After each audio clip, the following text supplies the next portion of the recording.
everyone. Welcome to Triple T Thursday. I am your host, Shelly Nathan, also known as Shelly Saves the Day. If you're new here, I hope that you will hit that subscribe button, okay? Hit that subscribe button, and I'm going to be happy to chat with all of you tonight about all of the YouTube monetization changes that have happened, whether that's licensed music, music and shorts, and monetization, all of that good stuff. I'm going to be joined in a little bit with my buddy, Roberto Blake, and I'm excited to hear his take on some of this as well. And I want to say hello to Discord for Creators. Hey, Keely, how's it going? And I thought it was amazing. I saw you at People of Video. I was bummed I wasn't there, but you looked great. And I'm so glad that you were up there speaking. So hello. Hello. For people who are here and able to tune in to the live stream yesterday, a lot of this is going to be the same information, but if you have new questions, you want to go over some stuff, this would be the time to do it.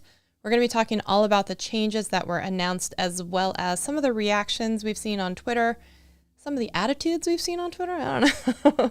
And I feel like Twitter is always that zeitgeist of like the immediate reaction, like this is the temperature check that you need to take. So there's that. And I want to hear your opinions on it as well. What do you think? The new requirements. I've seen some people say that the shorts requirement for views is a little bit absurd. And so, yeah, we're going to talk about that a little bit. I also am going to say hello. I got Roberto here. Let's see.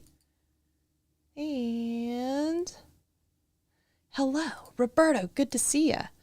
I'm going to add you in. Here we go. And I think in 3, 2, 1. Welcome, Roberto Blake, to the show. Hello, how are you? Hello. I'm good. I am returning from People of Video. I know. Keely's in the chat. She's like, oh, I'm so glad Roberto's safe. He made it home. Right? In one piece, right? In one piece. How was People of Video? Did you have a good time? It was great. My session was good. Sorry, I was just messing with my audio over here. Oh, no, you're good. Yeah. People of Video was great. We wish you were there. And, I wish I was there too. But it's a lot to travel to do that, and then Vid Summit back to back, get on a plane in a couple of days. So so I understand it's a lot. Is my video coming in good, or am I like laggy, choppy? Am I good?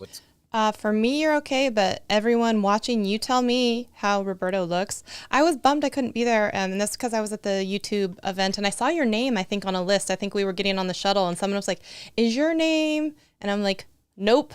I don't know if they thought my name was Roberta.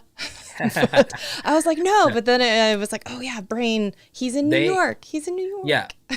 Yeah, they invited me, but they knew I was doing People of Video, or they would have had me in person. They actually wanted to have me talk to Amjad Hanif, the VP of Creator Product, but we did it remotely. I saw that you did it as an interview. That sounds awesome. Yes. I'm excited for that to come out. Yes. So my channel members got the uncut interview early. And there's only like literally 1 or 2 little things we would and even cut out of it. Like the main thing with editing it is that we have, we have multicam in a way, in the sense that we have both of us on screen, then me just talking, him just talking. We have like, we have that. So in terms of editing it, just to make it look nice, to hopefully release on, say, like Monday or Tuesday, is the edit to make it look nice. But the content itself is just fire. Oh, I'm so excited. Yeah. So excited to see that. That'll be great. I'm so glad that you got to do that interview. I saw the little 2-minute snippet on Twitter as well. Yes, so. More of those highlights are coming. Oh, yeah. More of those. I'm also chopping up the whole thing along the way, and I'm releasing it on Twitter. I'll be releasing on my highlights channel. I'll be plugging in a lot of just plugging along in different places. So it will be very, I think, interesting for creators to just kind of see the company's perspective on the creator economy, on monetization, and on all of these different issues. And I actually did ask for some details, and I like pushed for as much information as I could milk about the details of these changes. But I'm happy to talk about some of these changes with you and the audience if you are down to do that. Yeah, I would love to. So yesterday I did a live stream, and so I had happened to see in the back end of a different YouTube channel the creator music kind of the interface, and I took screenshots of all of the FAQ section.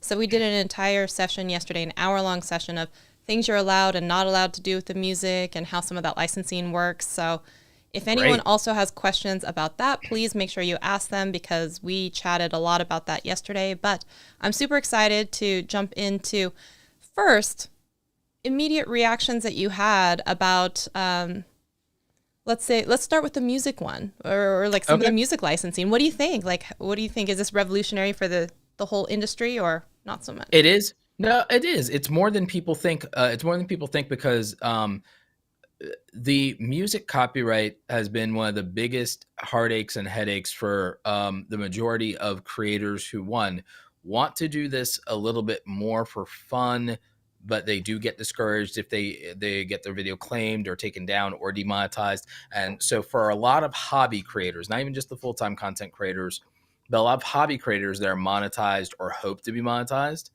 or just do not want that, it just gets discouraging for them to see any red flag in their channel. It makes them feel like, oh, their channel is doomed. This is a big deal. And it's not every song under the sun, but you start somewhere. And as this is successful, other copyright holders in the industry will come along if they see this be successful.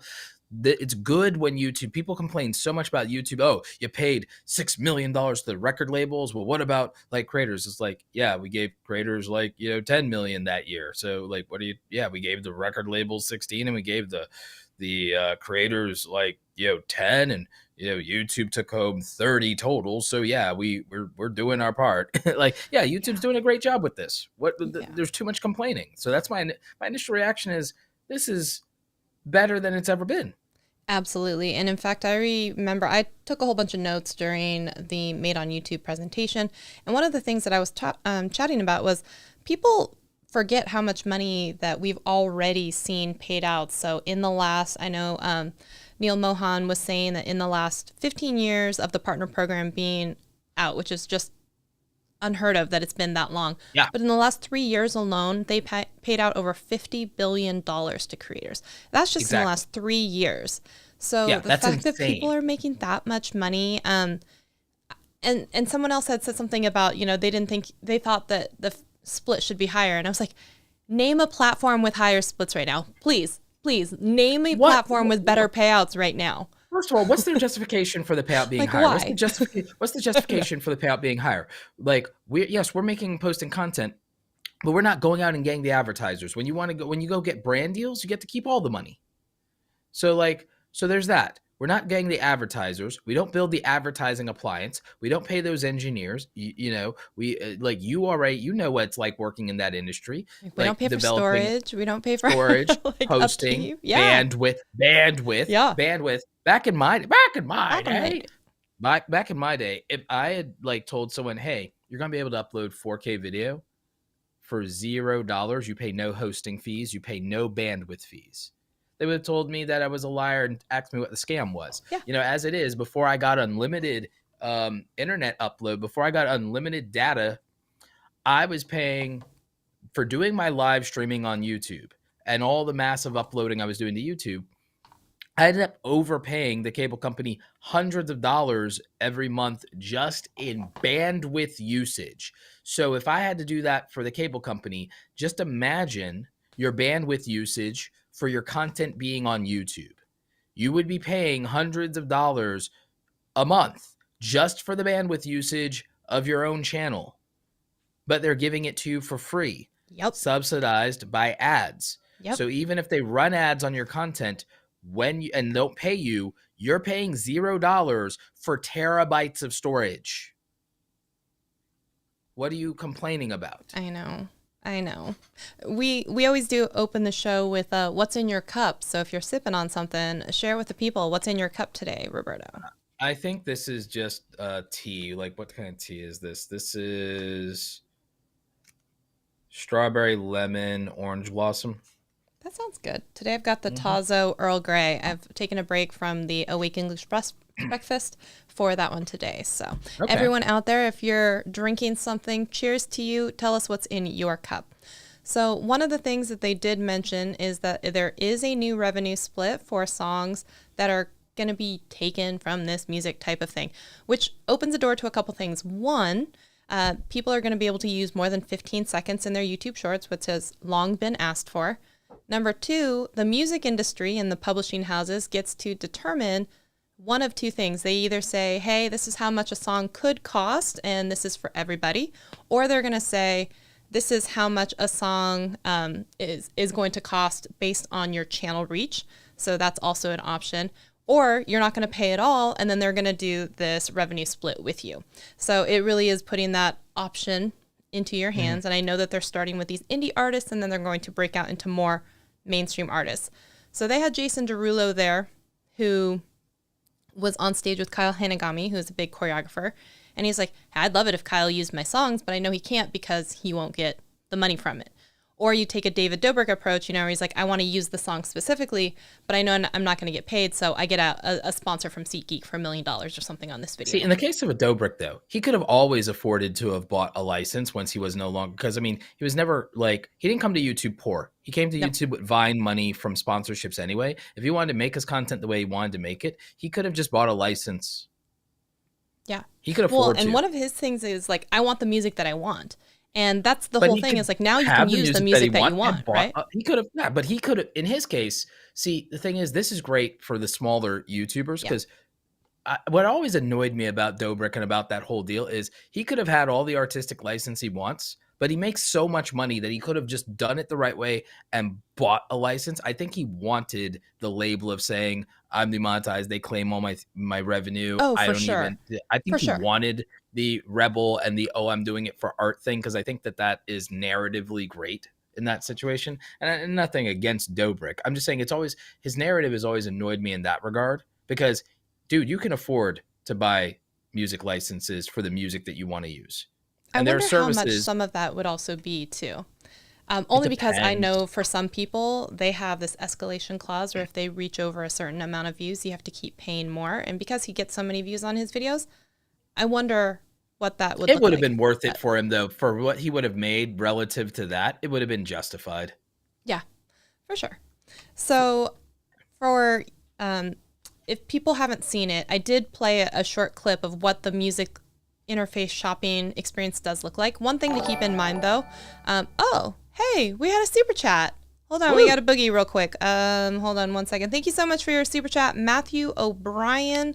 We're going to play. I'll be 15 seconds and I'll be right back, because I don't think it shows up on this screen. There's Savage Scientist. I love that animated. I love that so much. That's adorable. It's a little widget that I put on Ecamm, and most of the time it doesn't work, so I was so excited that it is working. Okay. Yeah. Wait, what is this? Stop, you guys. I'm not going to be able to push the button. Keep it coming. Hold on, here we go. And 15 seconds. We'll be right back. Thank you guys for the super chat. Appreciate you.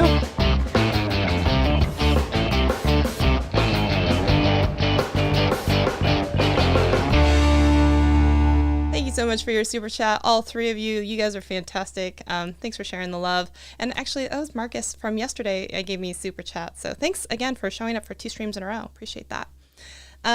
Okay, sorry. Where were we? You go ahead and get me back on track. Where were we? We were talking about monetization. We were talking about the music and the copyright stuff specifically. Yes. And I think we're talking about I've been in beta for the YouTube. I don't use it much, but I've been in beta for this, and I've just been going through the interface and stuff like that for YouTube Music. So I'm in beta in it, but I also on my highlights channel actually have access to it even as a smaller channel. Really? Okay, cool. Yeah. So that was I've seen it even on that end. I was wondering then, have you tested the same song on your 2 size different channels to see if the price differential is how great it is? I went with free stuff. Okay. I went with free stuff in the YouTube Music library, because one of the things I was doing is I was trying to hunt down some of the more popular sounds from YouTube Shorts, because I'm always like, what song is that? Or what is that? Or what is it? And believe it or not, a lot of it is the free stuff. Aside from Drive Forever, which the Peaky Blinders music. Oh, I don't know if I know that one. You ever see YouTube Shorts of either Peaky Blinders or Suits? You ever see this stuff with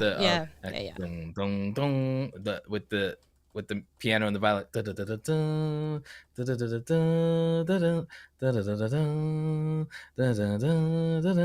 Like that's the Okay. the Yeah, guitar. I do Yeah. know that one. Yeah. Okay. Yeah. So it's like that song is called Drive Forever, and it's most popular put behind this show Peaky Blinders. You know, it's basically Gangsters of London type thing. Okay. Yeah. Now, I thought it was really interesting when I was going through the music library because I was kind of going through the pagination at the bottom, and it let me get to 450, and then when you go to the 450 to 500, then it gives you an error. And so I was like, there's not a lot of music yet in that music library, and I'm waiting to see when some of these bigger music library houses come in, like what that landscape is really going to look like. Because for the channel that I was in, the top price that I saw on a song was $6,005. But again, these are all small songs. So I wonder what happens when we get like an actually really popular song in there and how much that's actually going to cost. I think it depends, because here's the thing. An indie or smaller artist actually does need to charge more for the licensing based on the fact that they're just going to have less people that are. So why wouldn't they charge the most and try to get the most for it? Because they're going to have less people that are trying to license their music or that know about them or whatever. So I could see them pricing more.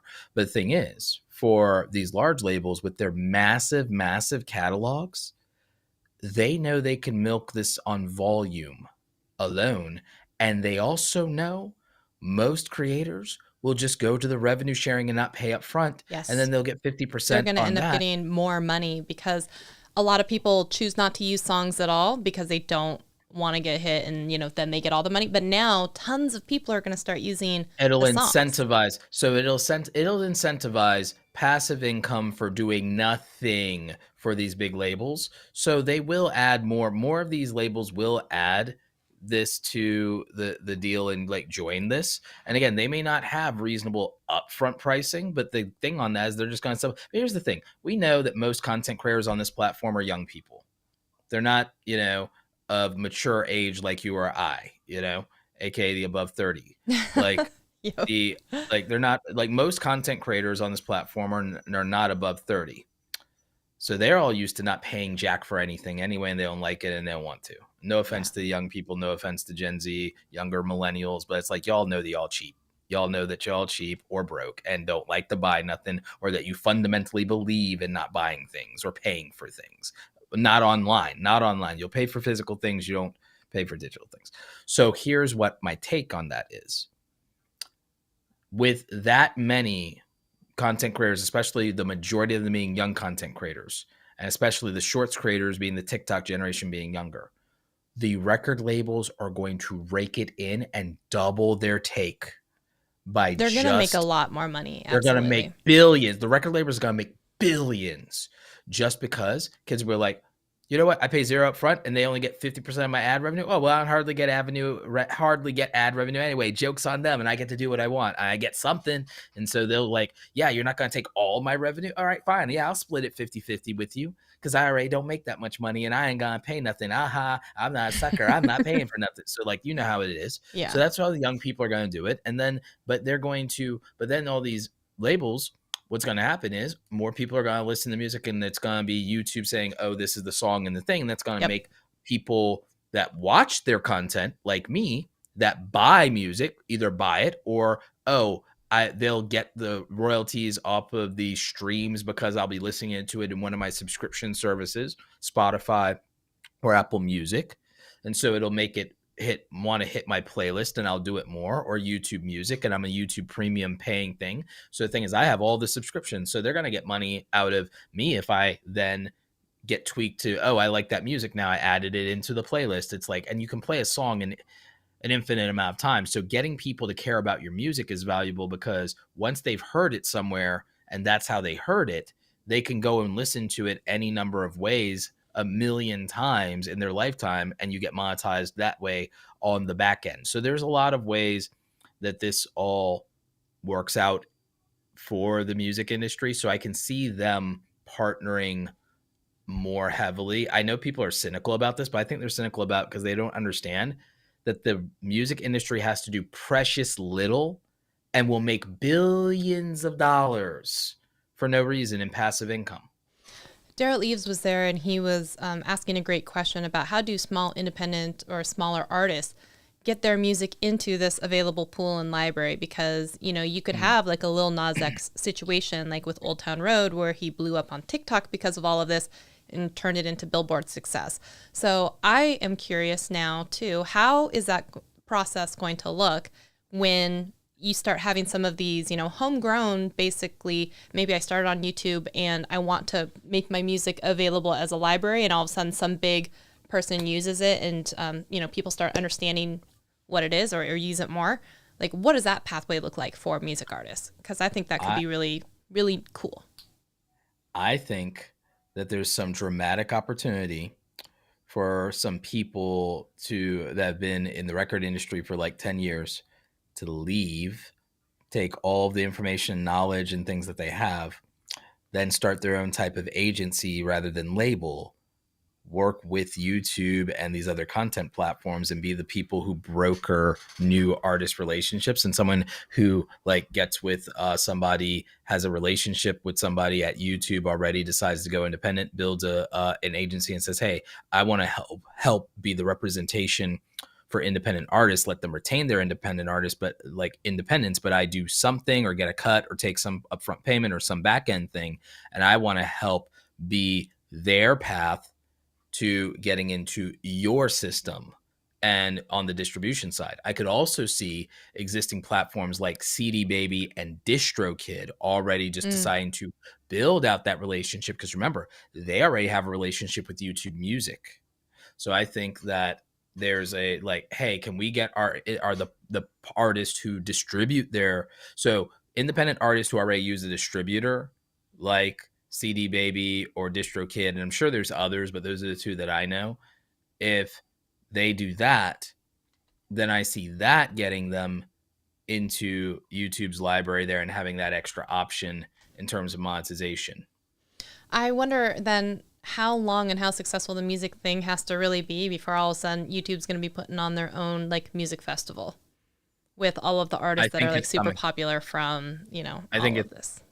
I think it's coming because people forget that YouTube, like the biggest videos on YouTube for a long time were music videos being premiered on YouTube from Yep. instead of on MTV. People forget that music videos drove YouTube, and today the most viewed videos of all time, the top 10 are all music videos. All of them are music videos. Every single one of them. The top 10 most viewed on, you can look it up. The top 10 most viewed videos on YouTube of all time are all music videos. So people forget that the foundation of YouTube's mainstream popularity outside of the creator ecosystem and the creator community, the niche community of artistic and nerdy people that started out on YouTube and were from the Vlogbrothers era and things like that, which was even before PewDiePie was the biggest YouTuber, or from the Smosh era of YouTube, Freddie Wong dominating YouTube, stuff like that, Ryan Higa being the biggest YouTuber. Like, people don't realize that back in the day, it was music videos that were driving YouTube. And the way to become big on YouTube was to do music video parodies, was the way to become big on YouTube. I That's remember also I where all the, Justine. yeah, exactly. And that's where all of it was iJustine, it was Tessa Violet, someone Mm. I'm still a big fan of, and stuff like that. And it was doing cover songs and everything, including Lindsey Sterling and how she got started. So people do not understand the relationship that YouTube has always had with music, and that YouTube viewers have always had with music. I mean, and that how much that drove culture, and that was even the biggest thing about like YouTube Rewind back in the day as well, when that was a thing. Rest in peace to YouTube Rewind. Yeah. So like, I think, which I blame the community for that. That last part about YouTube Rewind going away, I blame people. Um, I blame like I blame the TikTok generation for it. The thing that I would say is, I think people drastically underestimate how important this is, and that the thing that almost destroyed YouTube was 7 years of litigation and copyright over like piracy and fair use and those things, and that the concessions that had to happen with copyright and the content ID system were very important, and that now that more creators themselves are becoming IP holders and media companies and businesses and franchises, but you don't want people ripping off your work either. So I think we're kind of getting to a place to where people have a mature view of this if they've been making content long enough or if they watch long form content creators. But I think that TikTok and that culture and that generation, what it's done for short form, and a lot of it has been positive, and I'm not blaming the creators either, has made them feel like, well, why can't we just make whatever we want? And why are people jamming us up? And well, you're using their intellectual property. You did not take any risk. You did not invest in making those things. You didn't do any of that, but you want to benefit from it. And the thing is, well, I'm adding to it or I'm making it more value or I'm giving it free promotion. It's like, well, you still have to do it on the terms of the original person who made the thing. Yeah. Speaking of the terms of the music, have you taken a peek, really kind of looked deeply at the things you can and can't do? Because I have a lot of outstanding questions still when it comes to the terms and conditions that they've outlined for the music. And some of that being things like you can't really have it in a sponsored video that is mainly focused on a product. So, when we have everyone and their mom making videos about the Insta360 camera on the same day or Apple iPhone 14 or whatever else it is, it seems like they're very strict on anything that could be viewed as like almost like a commercial for that product. Like you can't use it. And I'm like, how are you going to police that? Are you going to like pre-screen it beforehand? Are you going to make them take it down in the midst of Part like of a that huge is, premiere? well, remember, we're forced to disclose. We're forced to disclose per FTC guidelines and regulations. We are forced to disclose when we do brand deals, and we are strongly encouraged, if we want to be in true compliance, to check the box when we have brand deals, to check that little box. Yeah. So now if some people want to do that, then they're already not only breaking terms of service, but potentially FTC violations, which comes with a fine. So, even the government can enforce some things there as well. So I'm yes, saying their verbiage is very unclear though. So it says like, hey, you make a 10-minute video about a recipe and you happen to say KitchenAid has a new mixer and you use it while making the recipe. Okay. If you have the Insta360 thing and then you do a montage with B-roll to that song and make it look like a commercial, not okay. And so I was like, the reason that nuance though, how are they going to police that? The way they probably police and enforce everything else selectively. Exactly. So I understand that that's problematic, but I also understand that it's problematic for people to make faux commercials with this because, again, making faux commercials or what could be perceived as a faux commercial has implications for the rights holder in terms of using their music. And it's also a matter of there's complications with association. And, we do have the right to some extent. One of the reasons that copyright and not just everything is fair use all the time is, what if you don't want to be associated with someone? You have the right to say, I do not want my music or my brand associated with somebody that I disapprove of. Like, wouldn't you want the right to say, I control my art and I don't want my art associated with somebody who values I don't respect or that I find to be like completely antithetical to who I am as a person or what my company stands for, my brand stands for, what my art stands for. So like, I think about that because I understand other people's thing is like, but I want to use this and this is my creative expression and what's the harm or what's the downside or I'm promoting you by using it and everything like that. Well, what if I don't want you promoting me using it because I don't want to be associated with what you stand for? Yeah, that's like all the political people who are trying to use music on the entryway, and those artists have to be like, no. But also, one of the things that says that you can't do is it says that you can't disparage the artist, the music publishing house, and something else. And I'm like, so all of those music reaction channels who want to maybe purchase a song so they can react to it and not get dinged and play more than the 5 seconds that they usually chop it off, and then say something like, this maybe wasn't Taylor Swift's best song. I liked her better when she was in this era. Would that be disparaging? Are they going to say that that's not allowed? All of a sudden, it's not okay, right? Technically, but that's not their real motive for doing it from my perspective. Now, some people would say, well, oh, that's being charitable, Roberto. But I'm like, well, no. Think about it. The reason that the non-disparagement exists is not so that you can't be critical. It's because people will do egregious things and then say it's criticism. Think about that. Think about all the egregious ways someone could say something in the ugliest fashion possible and be even truly horrific, purposely outrageous, provocative, or offensive, or just outrightly disgusting, but then try to use criticism as a shield. Yeah. And people do it all the time. People say egregious, horrific things under the guise of criticism all of the time. We've seen it. And when you have non-disparagement clauses, yes, it's vague and it's blanket and it's not specifically to that, but that's the main impetus because that's what you want to protect against. Because it's not really damaging to give, like, fair criticisms rarely damage brands in any real way. It's when things are very specifically vindictive, ugly, and aggressive that are damaging, and then have some underlying valid criticism, but that's just the veneer because what you really wanted was to be as ugly as possible for whatever reason. Sometimes just for views. So that's what their intent to protect against is, which is justified, by the way. But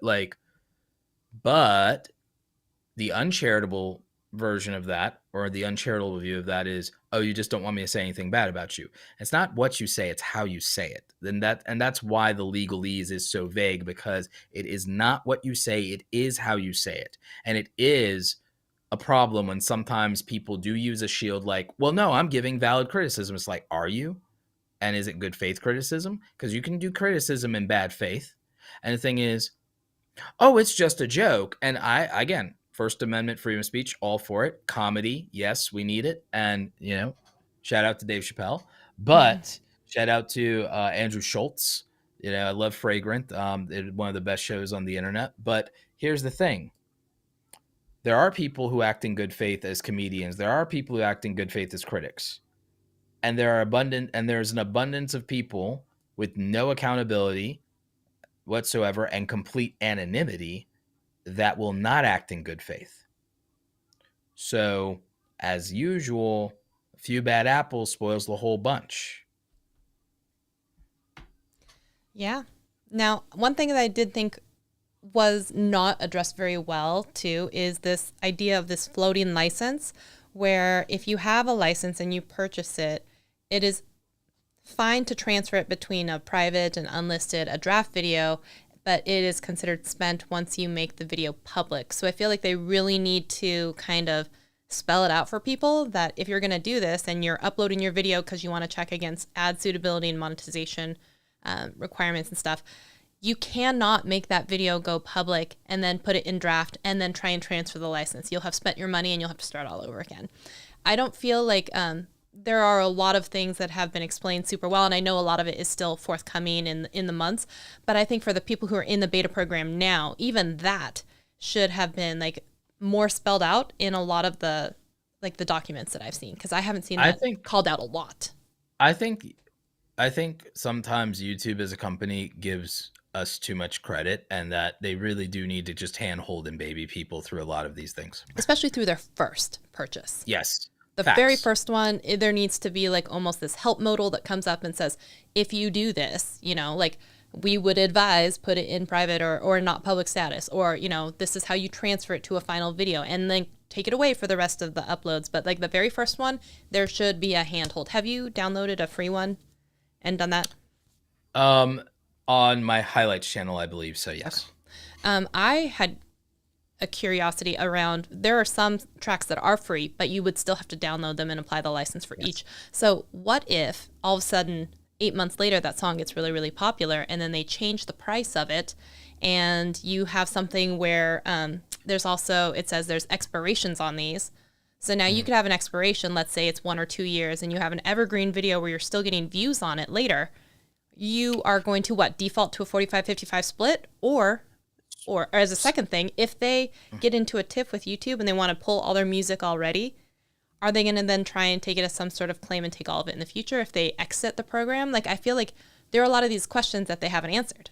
So these problems already exist, actually, and have for a while, because a lot of people, what they would do is they would buy bundles of music they would buy bundles of released music for like $99 from various different places, and then somebody else would acquire the rights to it and altering the deal. Yep.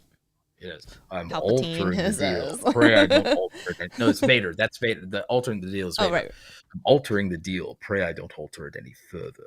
Like that's Vader. Like from Empire Strikes Back to Lando Calrissian. It's like I'm altering the deal. Pray I don't alter it any further. And that's what you end up with is they may alter the deal.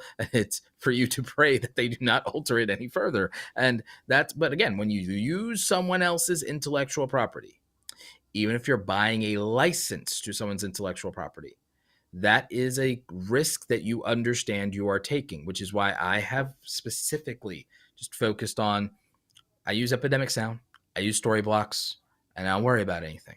I make my own content. I go out of my way and I buy the tools to be able to make my own graphics and animations, and I do as much original content as possible. Yes, it doesn't. And here's the thing. There's so many content creators that get millions of views and they don't need to use somebody's popular music from the like you don't need no one needs to use popular music from the internet. I have more of a argument for people being able to use clips from movies, television, pop culture, newsreels, and things like more so that than the need for you to use popular music. You don't get more views doing that, and I don't even think you get more shares doing that. Yes, on TikTok, but its algorithm is based around and predicated on things like that, so on and so forth, whatever. And but it's frankly again, it's based. I don't want to be political, but it's like the TikTok and ByteDance, their origin and is based with China, where we don't have a treaty to protect intellectual property in the first place, and it's a massive problem with intellectual property theft. So of course you feel like you have less copyright issues with TikTok, but you know, YouTube is a U.S. company. It's global, but it's a U.S. company, and you know, here we have free speech, we have fair use, we have fair dealing, and we also have copyright law. And so you got to take the bad with the good sometimes, or what you perceive to be the bad. Yeah, I heard you say that you still use Storyblocks and Epidemic Sounds. There were a couple of comments yesterday saying, do you think these companies should be like scared, nervous and stuff? And I said, no, I don't think so, because right now the music is US based only. It's a very small library. It doesn't have the sound effects stuff. There's still plenty of reasons why people would want to go with these other companies, but I'd love your thoughts And again, on that. and look at the limitations. I can always use Storyblocks and Epidemic Sound in all of my brand deals videos. So look at that. Lack of limitations there creatively. Lack of limitations there creatively. Lack of stress. I do not have to think or double question using Epidemic Sound or Storyblocks. So it's stress-free. It's stress-free. And it won't change on me. So why worry about it? Versus if I go this route, I have to worry about the deal being altered in the future, or the rights and the controls changing hands, and then, oh, it's in the hands of another person and they want to change the rules now. Yep. Now, when you're just making viral content and you get 90% of your views in 1 week, maybe you don't care. But for evergreen content creators or people who want their stuff to last, they're going to care. People who get all their views in like 7 to 30 days. People who get all 90% of their views in 37 days, they're not going to care, but the rest of us are. Yeah. So there's a market for everybody. Now, one other place that I would also say you could take a peek is there's a little banner, I think, down here in the corner, Creator Mix. That's Dee and Nick Nimmin's company. And that is also music that you can use across platforms, where you can also do that with Epidemic. And with the Creator music, you can only use it once. You can only use it once per video, and you can only use it on YouTube. So that's also an additional reason. I personally think it's kind of like you're going to be able to say, hey, I want to watch, I said, The Fresh Prince of Bel-Air. You're going to go to Hulu, then you're going to check Amazon, then you're going to check whatever. I think in the future, this is just going to be another stopping point to be like, I really want to use the new Taylor version of something. Is it on Creator Music? Is it on, X This service? one, is it on Epidemic? Is it on art list or Epidemic? Or can I buy the one song on Licked? I feel like that's going to be the new thing. Is like, what song you want to use maybe, and you'll just be able to choose. It'll be just like that, to be honest with you, because you're right. Because by the way, your favorite TV shows and movies change hands between streaming providers all the time. All the time. You're like, but I only signed up to this account for this thing, and and it moves around and it shuffles around. So Yeah, it's very much the same thing. Or again, Remember they could Friends was only on Netflix, and then it was like Friends is leaving Netflix, and you're like, no. And right. it's the same. And again, there's these acquisitions and mergers, like how Funimation and Crunchyroll just merged and were bought out by Sony. So I feel like a lot of people have a lot to say about this. One of the things that I've heard repeatedly is that they don't believe that the 10 million views in the last 90 days seems to be a very fair number. I put that in air quotes. They're thinking of it like regular YouTube. That's why they're still thinking like regular YouTube of like, how am I going to get that posting once a day? The TikTok creators post 3 to 10 times a day. If you're a YouTube Shorts creator, post 3 to 10 times a day, and you will not have to worry about it, most likely. Yeah. And I would trying to tell people that this is basically because the YouTube Shorts Fund is running out at the end of this calendar year. The people who are getting paid in that were already probably getting 10 million. There's a specific reason why that number is chosen, right? And if you think about it, like but the other reason is it's just a continuation. Oh, go ahead. I've always said, remember how I've always said that the most practical way to get to 4,000 watch hours was to base it around getting 100,000 views in a year? No, but I believe you. Well, it's my systemic. Okay. Okay, 4,000 watch hours is 240,000 minutes, right? Yep. So then, okay, if I get 1,000 views on YouTube, and if I can average 3 minutes of average view duration in general across my views, then I know that I'll get 300,000 minutes, and then I will have been within safety margin in case some of those videos are ineligible for some reason. So that's my formula, and then I can tweak the formula based on average view duration or number of views up or down, depending on how someone makes their videos. Say, oh, most content creators only get 33% retention, so that means make your videos 9 to 12 minutes. Then average to 3 to 4 minutes on that for most videos in terms of average viewer duration, get 100,000 views. That's your safety margin. So you get the 4,000 watch hours. I have a formula for 4,000 watch hours. I literally have a formula. And I do feel like a lot of people think of it as like a normal video versus shorts. You know, right. I'm like. With shorts, I would say that like, okay, if you take my 100,000, then it's 1,000x. And I've always said that, that one like it's like 10,000. It's like, so one view with a short is the equivalent of, one view with a regular YouTube video, like the equivalent of 10,000 like shorts views, you could argue is the equivalent of a single view with a regular YouTube video or something to that equation, so when you can ratio it, it starts to make a little bit more sense, because we already know, well, what's more valuable, 100,000 subscribers on YouTube or 10 million followers on TikTok? YouTube. Yeah, and it's not even close. So you see what I'm saying? So we know we can ratio this. We know we can go, oh yeah, no, that makes sense. So, so I don't think that 10 million is as absurd as it seems. Like, I don't think that 10 million is as absurd as it seems on the surface. I agree. And when you break it down, some people are trying to be like, well, that's not even fair because 10 million, let's say at a 15-second is like already 5,000 hours. And I'm like, okay, let's just slow down a second, Susie, because first of all, 95 to percent of your views are probably coming from the shorts shelf. It is so rare that you're going to get a lot of it outside of it from going to your channel homepage and whatnot. So the fact is, it's just not even a fair comparison when you look at it. So those hours have never counted anyway. If it was in the short shelf, it only had to be outside of it to count towards your 4,000 hours anyway.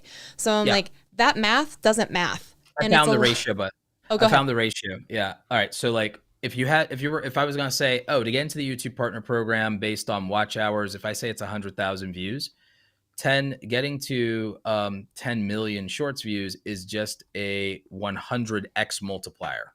It's a 100x multiplier. So we're saying essentially that a shorts view is like, it's a 1 to 100 ratio to a regular YouTube view, which makes total sense. Yeah.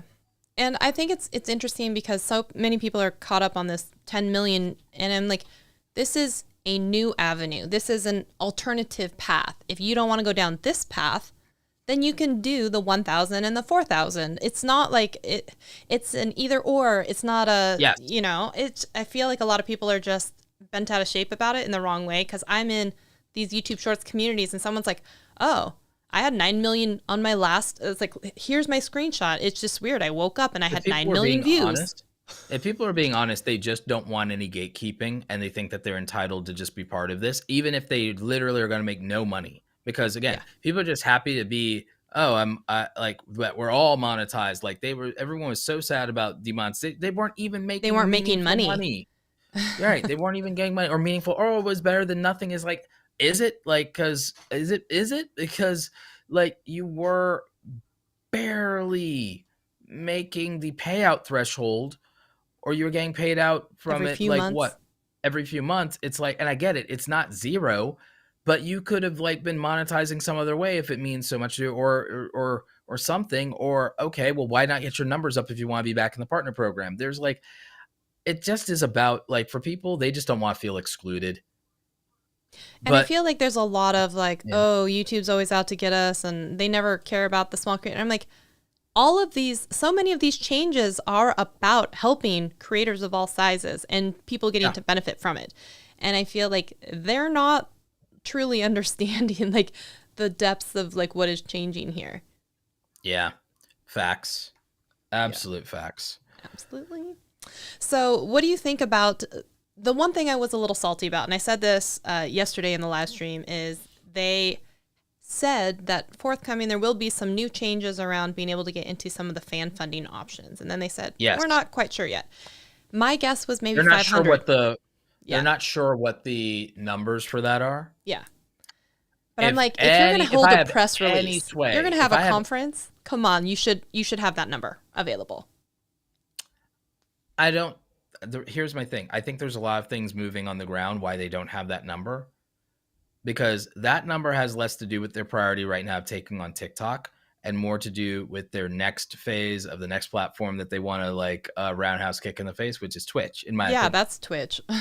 That's about Twitch. And the thing is, live streaming is doing fantastic. And the thing is, right now, streamers on YouTube, if they're being serious and being consistent, at least, are not having a problem getting the watch time requirements, because you and I know my podcast did it in a month. Yeah, you did it. So if you just want to go ham, you can get your 4,000 hours doing long form content, podcasting and live streaming. If you want to be a streamer, you're going to get monetized. If you want to be a streamer, it's not as difficult. So I would say there's not as much of a demand or a clamoring. And not to mention that this focusing on shorts is about onboarding new creators and young people, the largest number of people they have. And it's about taking back YouTube's cultural dominance with the youth and not losing it to another platform.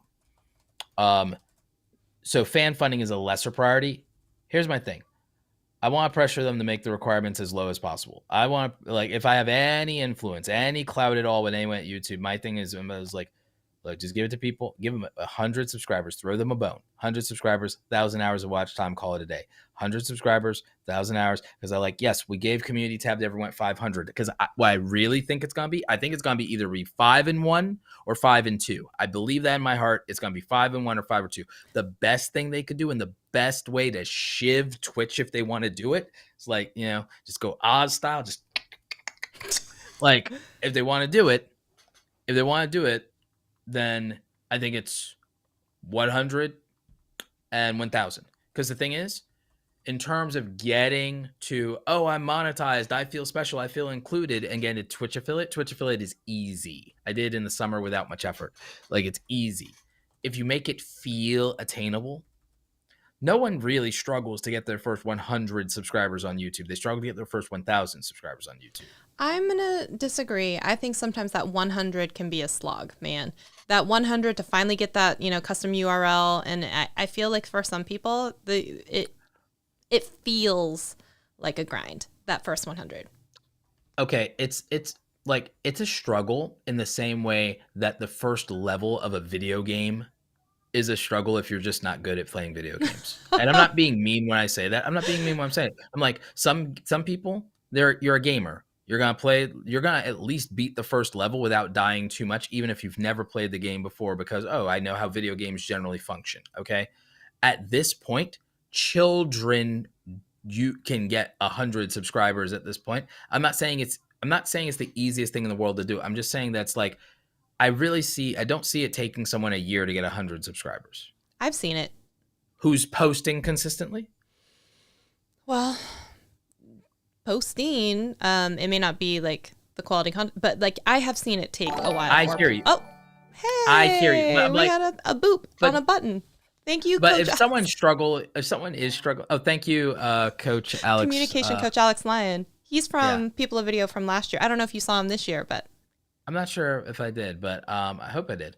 But okay, I'm not trying to disrespect or be negative today. When I'm just saying that's like, I feel like if you're not very, very young, or if you're not very, very new to using technology to do anything video or live stream related at all, I feel like it's not going to take you a year to get 100 like subscribers. I feel like a lot of that is just showing up consistently, if nothing else, for majority of people, or at least majority of people who actually can do, like, who actually are like not a very much like, I want to say hopeless case, but like there's like, I don't know. I just don't believe that it's like absurdly difficult. I don't believe it's the most difficult thing in the world. I didn't say it was the most difficult thing in the world. I know you don't. I'm with you on that. But I will say, I'm just trying to not be taken out of context. Sure. But let's also remember, and you had that great graphic of how many channels there are out there, and then how many, like, it even gets to that first echelon. Like, for a lot of, it's hard, man. It's hard. I believe that has more to do with what I believe, Shelly, is that has more to do with it being a lot of people who are not in a position to be consistent, which is my biggest justification, is like, people have no time. They can't post. They post sporadically several months apart. That's why, for a lot of people, that's their hardest thing. Is everyone, you see it whenever I tweet. Everyone's hardest thing is I can't be consistent. I can't upload every week. I can't be consistent. I go long month breaks, mental health, blah, blah, blah. I think so. Consistency is the biggest thing. And then beyond that, most of the people trying to do it are absurdly young and have no background. The absurdly young, yes, absolutely. They have no background, no skills, no reason why they would be successful at something the first time that they try to do it. You know, so it's very much, I think a lot of that is that the failure rate of anything will be enhanced dramatically by how many people the thing that will have the highest failure rate will be the thing that has the most people under 25 doing it.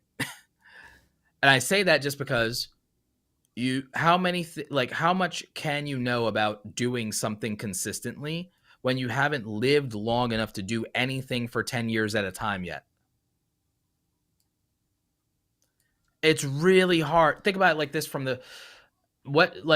it's very unlikely without talented geniuses that if you try to play a musical instrument that you're going to be very, very good at it with less than 5 years of consecutive years of practice, right? Maybe. I'm going to go for with the majority. Depends. For a lot of people, yes. I'm talking the overwhelming majority of people cannot be good at a way where we'll want to listen to it without our ears bleeding. A musical instrument. Yeah. And be proficient. And I'm not even talking being first violin or first chair or whatever, or first piano. I'm talking just being listenable. Unless you were born with the talent, without 5 years of training, I don't think most people would ever be listenable. But a lot of people will not dedicate consistent effort over the course of 5 years to become good at video, but want results from video. And that's all I'm saying, is that there's a threshold of people who do very well very quickly, usually have either underlying talent or underlying training that help them. There's some reason. I can absolutely get behind, because a lot of the time people come in and maybe they have media training, public speaking training, video editing skills. A lot of that can attribute just knowing their way around the camera. When you first come in and you're first navigating everything, it is like eating that elephant or attempting to, and you get so overwhelmed, you get steamrolled and sometimes petrified and just paralyzed. So it is probably easier for some of the people who already have talents and proficiencies in other areas to kind of block out the noise and be like, I'm just going to focus on this and then bring more in. But that's a big deal. So I think that the level of difficulty for doing this is predicated on the prep that people do not see as the biggest contributing factor. I think the biggest contributing factor to success in YouTube and social media technically is, aside from your personality, I think it's your preparation. I think that people do not realize sometimes how much their previous life experiences benefit them in their content career.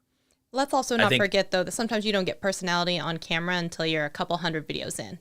I Right? did. Like, I know you have said that before, too. You're like, my first Yeah. couple hundred, I was pretty monotone. I probably wasn't as entertaining as I am now. I have more personality. I have more inflection. I have more stories. And so I think a lot of people get Preparation, so personality, discouraged. Yeah, in that first couple 10 videos or so. preparation, personality, and practice. Yep. Preparation, personality, and practice. Like that, I think those are the variables that I think have the most determining factor in someone being successful at YouTube and content creation, podcasting, any of it. I Well, now think we're going that, a whole other direction. I'm gonna make you pause 1 second, though. I'm gonna yeah, make you pause because we did get that super chat, and I didn't play the animation because I want to keep you on screen. But that means I'm gonna make you boogie with me for a second here. So okay. I'm going to put on a song, and don't worry, I'll put us under the sea here, under the dance bubble. But we have to say thank you to communication coach Alex Lyons for your super chat. I appreciate you, dude. It's great to see you. Hopefully, I'll see you at Vid Summit. Let me know if you're going to that. Okay, let's boogie, everybody. And let me get my dance thing here. I thought you'd appreciate this one.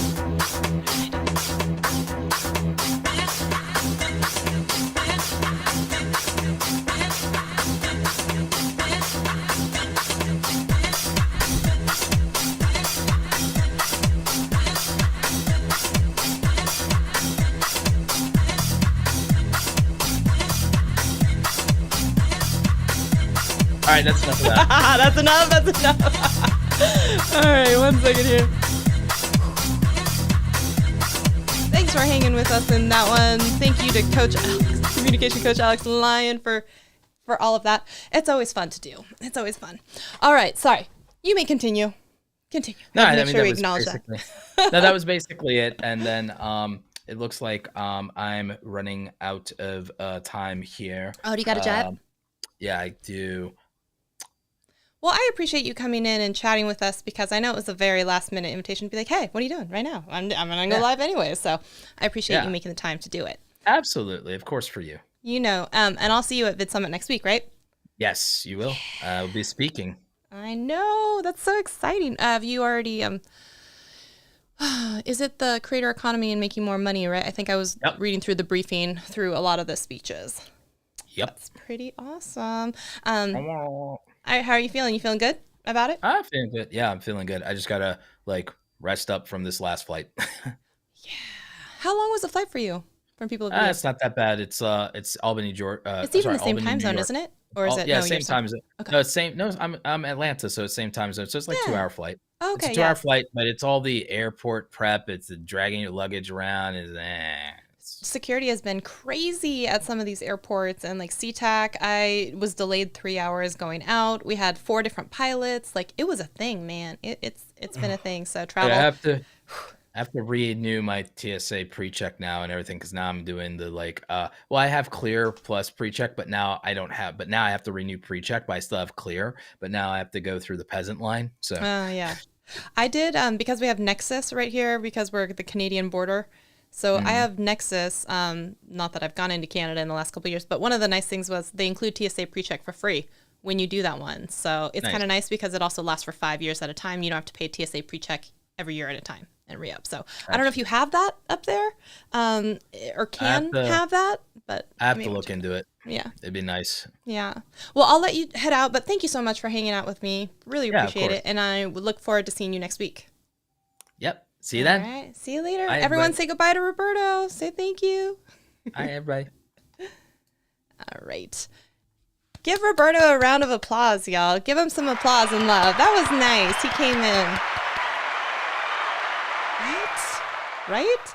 I love that. I love that. I love getting to hear other people's opinions on different things when news comes out because, he has different opinion than I have, than Viper has, than Annie has or Pixelpia has. So I think it's fascinating, right? Great chat. Yeah, absolutely. Thanks, Roberto. Thank you. Thank you. All right. So questions that we have about what we've learned so far about the monetization changes, the new entry requirements, the musicking, licensing, all of that stuff. What do we think? Are you guys excited about it? Guys and gals, are you excited? Are you nervous about it? Are you indifferent about it? Let me know. Let me know. I would love to hear what you have to say about it. Also, let me drop on, I did this yesterday, but I'm going to do it again today. I just got to go find the file.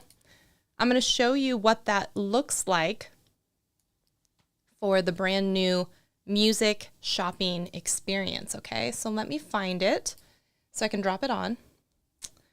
Oh, wait, is it already still here? That would be nice if it was. I don't think it is. Let me go look for it then real quick, just to make sure. So this one was under Shelly Saves the Day, I believe. Maybe there was just in my recents, in the recents here. Let's take a peek. Where is it?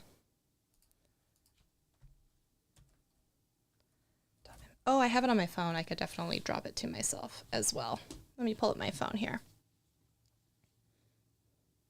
Let me know what you guys thought of all of these changes that have come out. And I will give you a song here as well.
So I'm going to come back here and show you guys and gals this one. Let me know what you think. This is the new creator experience.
So what do you guys think about that? I think it's pretty interesting that you can see, I don't know how popular these songs are. I don't know how popular.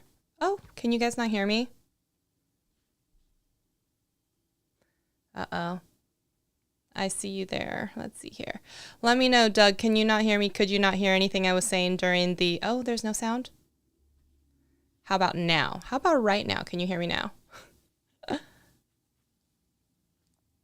Let me know if you can hear me now.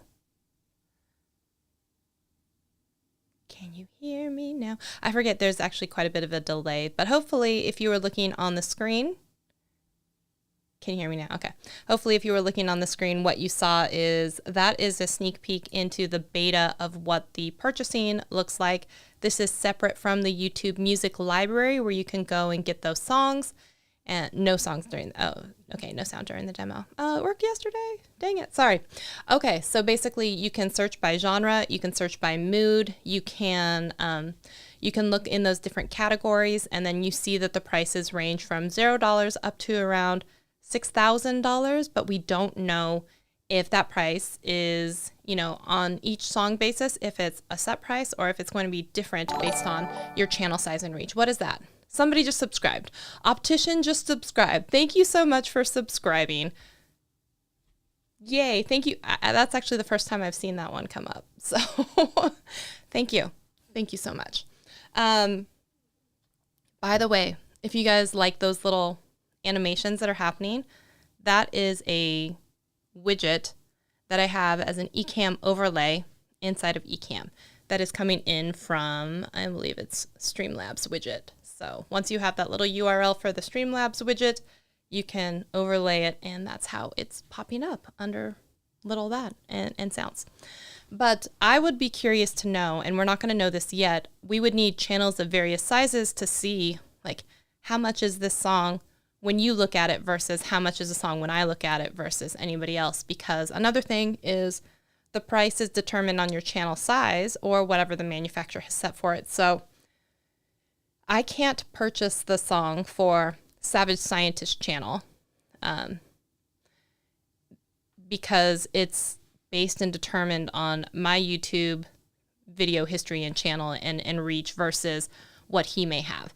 Or I can't buy it for Pixelpia, or Pixelpia can't buy it for me. So it's interesting because they are keeping track of that. So let's take a peek here. It says, the first time home buyers course would be awesome. I'm a total noob when it comes to that stuff. Oh, what did I? Oh, just for the screen sharing, it wasn't working. Okay. Oh, it may have muted my mic during the screen share because I wasn't on screen at the same time.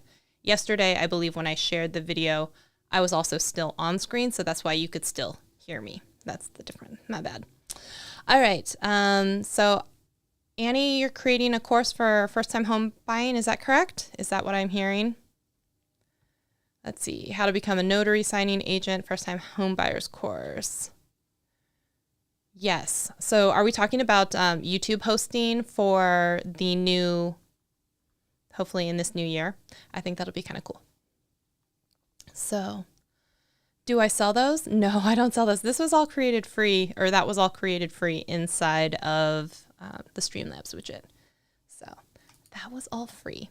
You can do it too. Do you want a video on that? I don't know. I felt like it was not that exciting or boring, but truth be told, I did find out how to do it from watching Doc Rock on an Ecamm live stream. So if that would be interesting to you, then I totally could show you how I did it, I guess. Sure. Okay, we can do that. I don't know how it would work exactly inside of like OBS or whatever else, but if your platform supports the widgets, then you could probably do it very similarly. Yeah, we could do that. So, comments, questions, concerns, what do you guys have? Hit me with some stuff. Yeah, I'm excited for the upcoming courses too, because honestly, I've been thinking about moving mine, which is the iMovie Made Easy, which, let's see here, where is it? You can currently purchase iMovie Made Easy if you want help with video editing in iMovie. There you go. iMovieMadeEasy.com. It will tell you all about it. But it's currently hosted on Thinkific, and maybe it would be good to move it over to YouTube, because if someone catches a whole bunch of my tutorials and wants to purchase a course or something, it would be nice to have them be able to have less friction, go to a separate website. So that could be cool. Also, I had taken a lot of my videos, taken them, and double posted them not only here, but on YouTube, but also on Thinkific, so that they could see them as additional videos, as bonuses, and it would be nice not to have to double post it. So I would be kind of curious to see how it goes. I would be curious about the rev split, how that works, since they are hosting everything. And technically I pay like $500, $600 because I'm on an old grandfathered plan for Thinkific. I just got an email stating that they just changed their pricing structure. So now they have higher prices on many of their levels. So there's like a free level, and then there's like an $80 level, and then like a $150 level.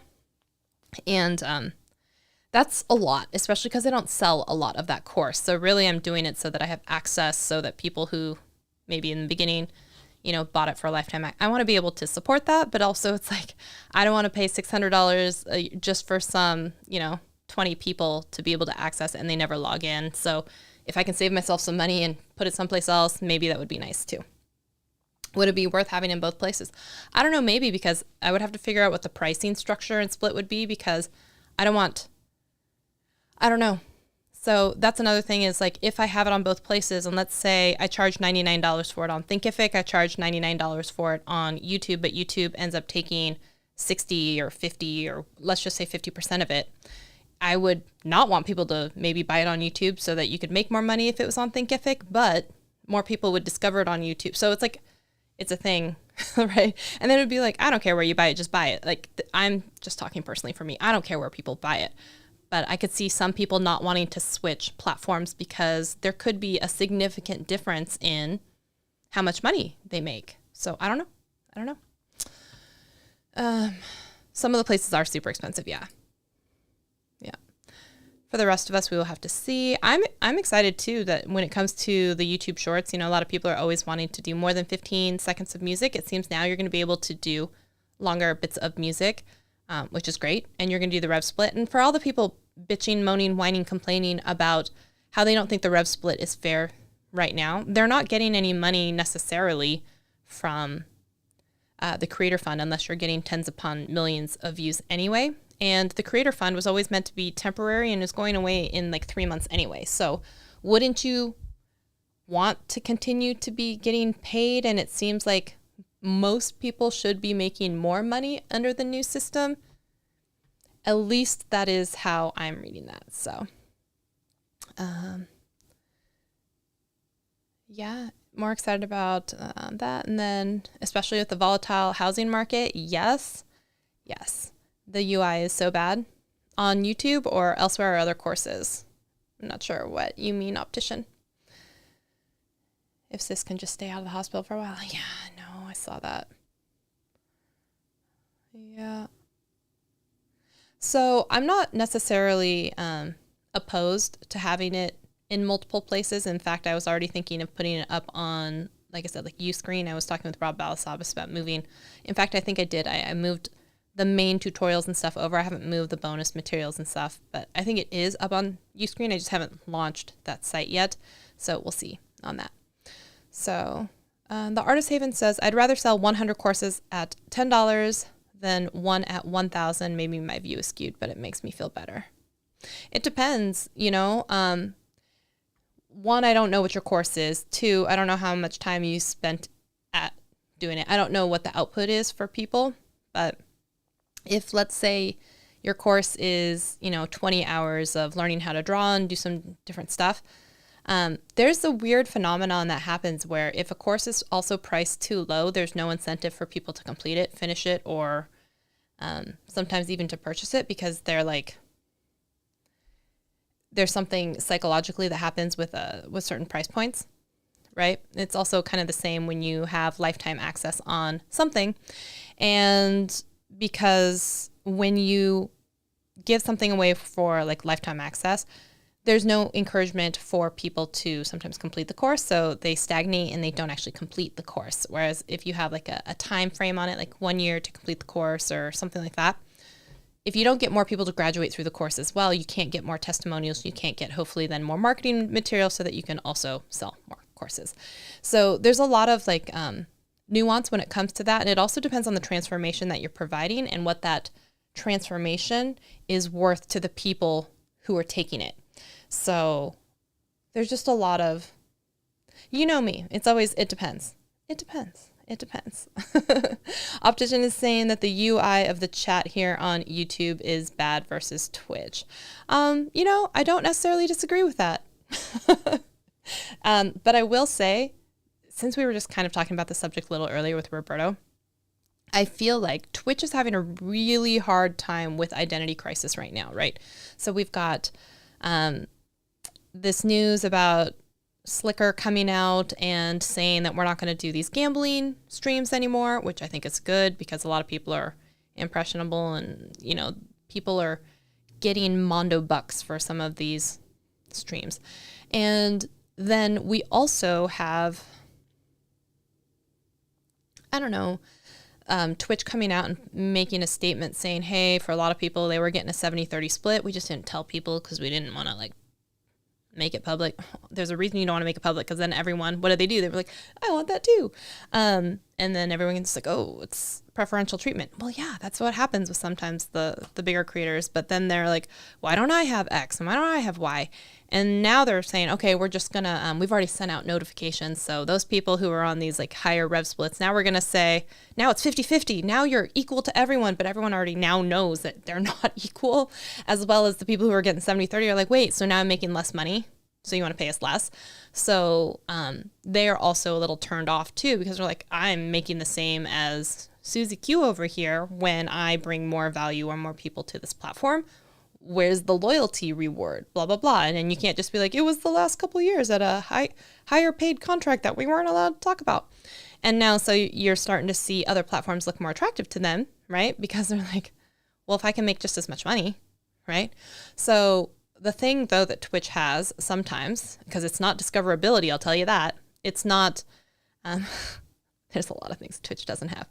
It has this community of users, rabid, loyal users that like the chat interface. And it's funny that you mentioned that because time after time after time again, I see that is, because if you think about it, all the rest of it is kind of the same, you know, like whether the bits and is really super chats and the subscribe-a-thons is really just subscribers. And the thing is, you can't even go back to some of these streams and watch them 3 months from now if it is something that's fascinating to you, because a lot of these things expire because they don't pay for a lot of this storage. So if you think about it, what you're really paying for on Twitch is supposedly this small community, which you have to build, which is a grind because there is no discoverability. There is no like, take these clips and then all of a sudden, like, let me give you interest-based ones the next time you log into Twitch, right? It's a small homegrown community of rabid fans, hopefully, that like the way that the chat UI looks. You can tell me I'm wrong on that one, but I feel like that's what it really has going for it. But you can tell me I'm wrong. And it says many Twitch creators want to jump in and they can't because of the bad UI and lack of community. I don't necessarily think that. I think they don't want to leave just yet because they have contracts.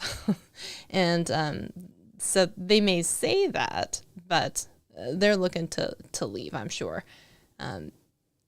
Or a lot of them would be, because, you know, a lot of them jumped when it was Facebook gaming and then all of a sudden it's YouTube gaming. And then there's always a shinier apple. And it doesn't seem to be fairly rules plastered against most of those creators over there either. So let's just say. I have a friend that does a pay what you can course that start at $10. She does pretty well. And I think it depends on the niche and the course. I completely understand your psychology. I'm not saying that pay your own way type of thing isn't going to work. I don't know what your course is. I don't know how many hours, and I don't know like the transformational journey that you're taking users through. So I'm not saying anything specific about your course. I'm just saying a lot of the time it all depends. You know me. I always come back to it depends. So if you took it in any kind of way of me taking a dig at your course or anything, I didn't mean anything like that. So I don't mean anything by that. So Doug Houston, hello. Good to see you. What time is it there? It says, it's ironic that they are complaining about video hosting fees when they are owned by Amazon, who provides the storage. Yeah, and you know that Amazon makes more off AWS and the storage than it does off any of their other like types of things. Like AWS runs their machine over there. So Savage Scientist Programming says, yes, I remember YouTube gaming. Mm-hmm. There's that. Interesting. Okay. Yes. Let's see here.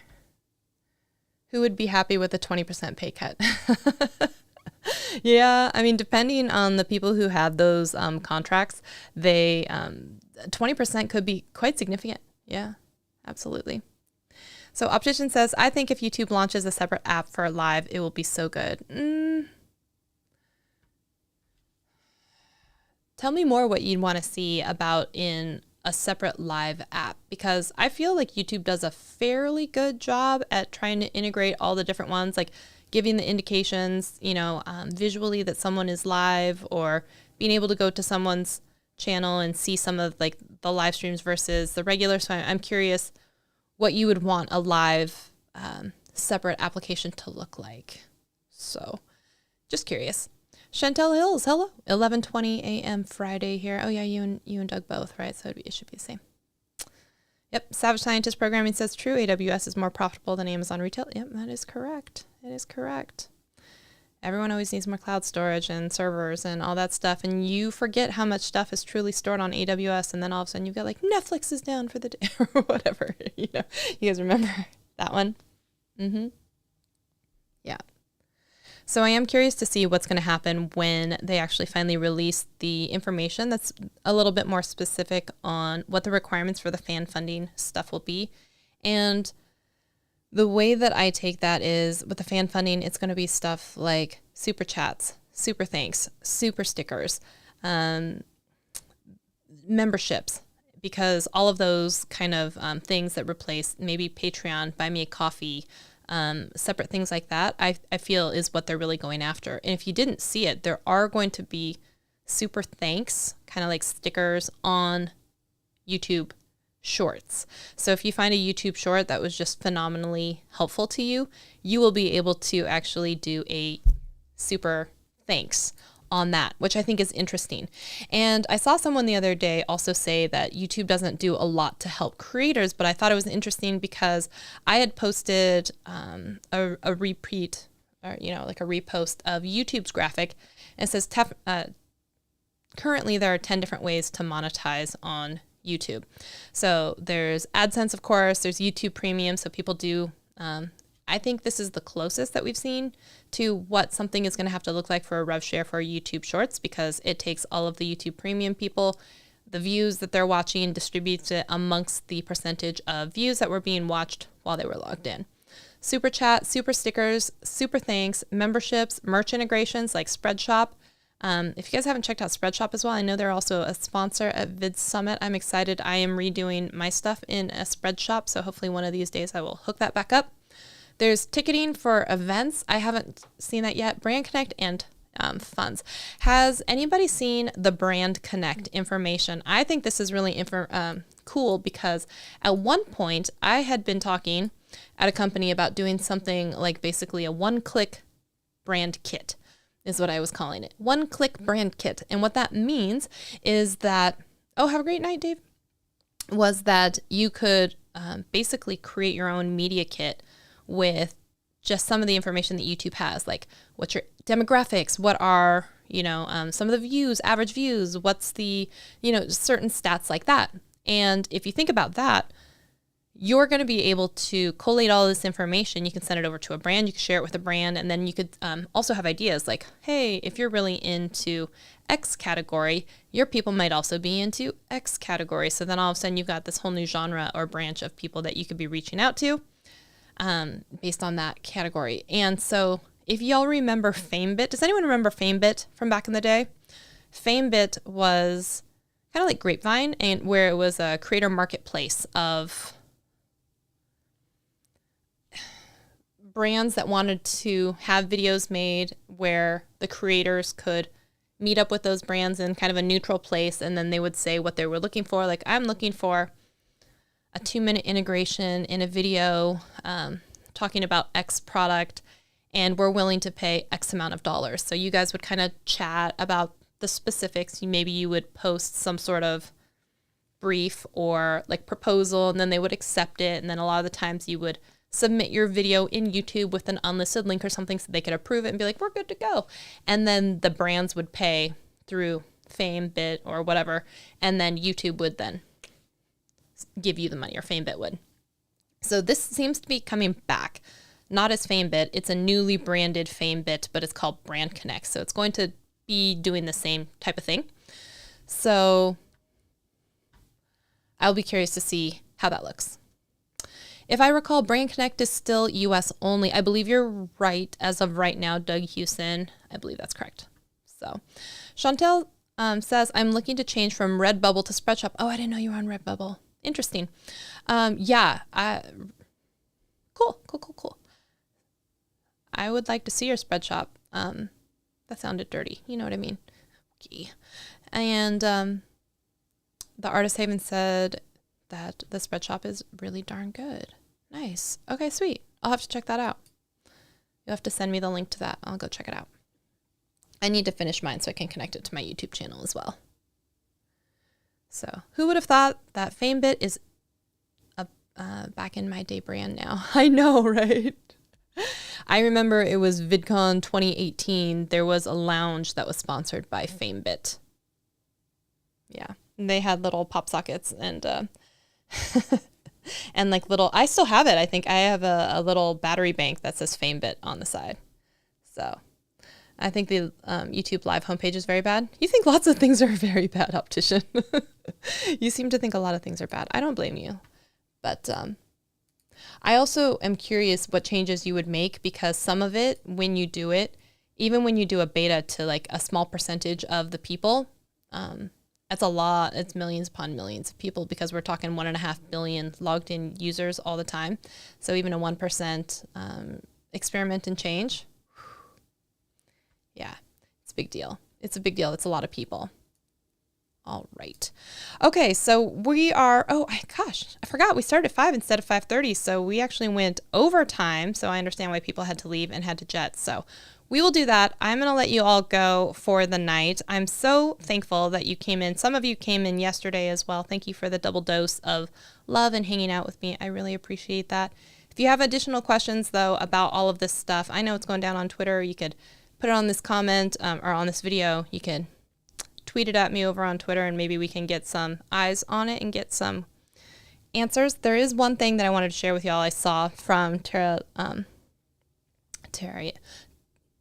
Levy. I butchered that.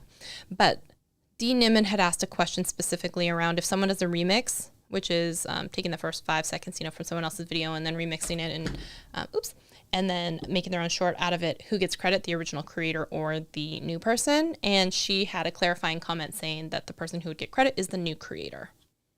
But, there is still the indication saying that it came from someone else's video. So there is still kind of like a tie back to that, but you would get the credit for it as the new creator. So just as an FYI, putting that out there. All right. Thank you, everyone, for hanging out with me. I will see you in a stream very, very soon. I hope you have a great night, and I'll talk to y'all later. Bye.